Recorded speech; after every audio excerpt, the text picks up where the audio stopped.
घेतात, पण मुळात फॉरेस्ट डिपार्टमेंटची जी परवानगी हवी होती ती परवानगी त्यांनी घेतलेली नव्हती. फॉरेस्ट मध्ये 35 हेक्टर जमीन ही वर्ग करायची होती, ती वर्ग आपण केली आणि ही 35 हेक्टर जमीन वर्ग केल्यानंतर 11.5 कोटी रुपये माजी मुख्यमंत्री आदरणीय एकनाथराव शिंदे साहेबांनी तातडीने आपल्या या सबस्टेशनसाठी मंजूर करून दिले.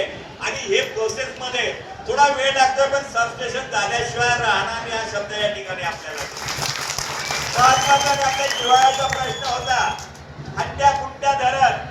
या अंड्या-कुंड्या धरणाचा आपल्याला नोव्हेंबर-डिसेंबर मध्ये आचारसंहिता लागली नाही, तर नोव्हेंबर-डिसेंबर मध्ये माजी मुख्यमंत्री आदरणीय एकनाथराव शिंदे साहेब, आदरणीय देवेंद्रजी फडणवीस साहेब आणि अजितदादांना विनंती करून त्याचं भूमिपूजन कुठल्याही परिस्थितीत करायचं, कारण त्याचे सर्व कागदपत्र मंजूर झालेले. म्हणजे अंड्या-कुंड्याचा आपला मार्ग मोकळा झाला.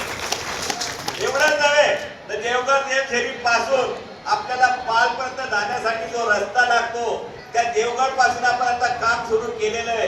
आणि तिथे पुलाचं काम, ज्या भागातले लोक असतील त्यांना विचारा, तिथे पुलाचं काम सुरू झालंय. पावसाळा संपला की तिथे डांबरी काम पुढे चालू होईल आणि पालपर्यंत आमच्या पहाडाच्या माणसाला खाली यायची गरज नाही. तो पालपर्यंत वरच्या वर जाऊन येईल आणि नातेवाईकांना भेटून याची व्यवस्था आपण करतोय.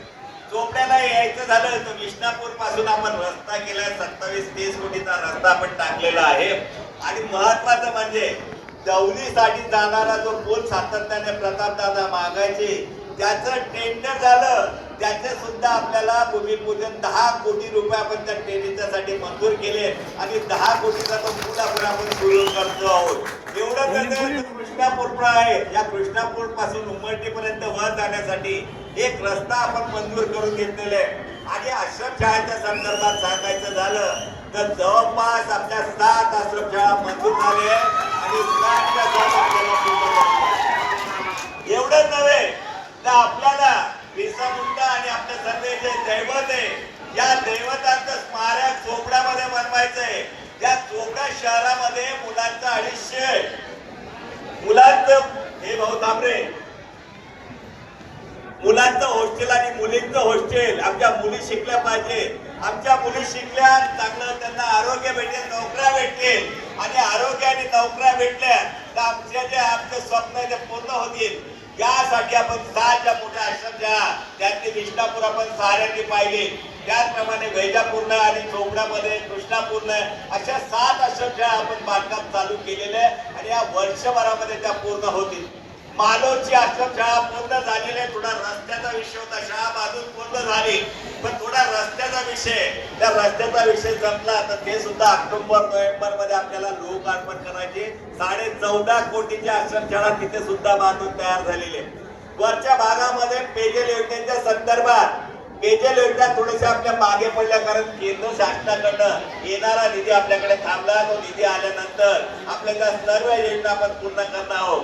पण महत्वाचं म्हणजे धरती आबा योजना जी केंद्र शासनाच्या वतीने आदरणीय मोदी साहेबांनी दिली आणि शाह साहेबांनी सहकार्य केलं. यामध्ये संपूर्ण 112 गावं आपल्या जिल्ह्यातली, त्या 112 गावांचा संपूर्ण कायापालट होणार आणि कायापालट असा होणार आहे की त्या ठिकाणी सर्व सुविधा दिल्या जाणार आहेत. या सुविधांसाठी 15 ऑगस्ट नंतर जी तुमची ग्रामसभा असेल, या ग्रामसभेमध्ये आपण विषय मांडा. पण तुम्हाला सभागृह पाहिजे असेल, तुम्हाला पाण्याची समस्या सोडवायची असेल, तुम्हाला दवाखान्याची समस्या असेल, तुम्हाला विजेची समस्या असेल, या साऱ्या समस्याच्या धरती आबाच्या योजनेमध्ये आपण समाविष्ट करतोय. आणि आमचा आदिवासी हा कुठे विकासापासून मागे राहणार नाही, या पद्धतीने आपलं महाराष्ट्र शासनाच्या वतीने आणि आपल्या वतीने या तालुक्यामध्ये काम करतो. काही लोकांना वाटत होतं की इलेक्शन संपलं, चोपडा शहरामध्ये रस्ते खोदून ठेवले, पण त्यामुळे आमदार आता या वर्षी आपली ही जी जयंती आहे, आदिवासी दिवस साजरा करणार नाही. त्यांना सांगू इच्छितो, जोपर्यंत माझ्या श्वास आहे तोपर्यंत मी आदिवासी दिवस साजरा करेन. तुमच्या आशीर्वादाने साजरा करतोय. तुम्ही ज्या उत्साहाने येता, त्या उत्साहाला आज मी वरात सलाम करतो, तुमच्या उत्साहाला दाद देतो. आणि खरं तर आपला 11 वाजेचा कार्यक्रम होता, पण आपण येतानाच काही लोक उशिरा आले, काहींची जेवण बाकी होते, म्हणून थोडा अर्धा 1 तास उशीर झाला असेल. पण आपली मिरवणूक जाणार असेल ना, विनंती आपल्याला हीच करणार आहे, आपण आदिवासी दिवसाचा आनंद घ्या, मिरवणुकीचा सुद्धा आनंद घ्या, पण कोणाच्याही धार्मिक भावना दुखणार नाही.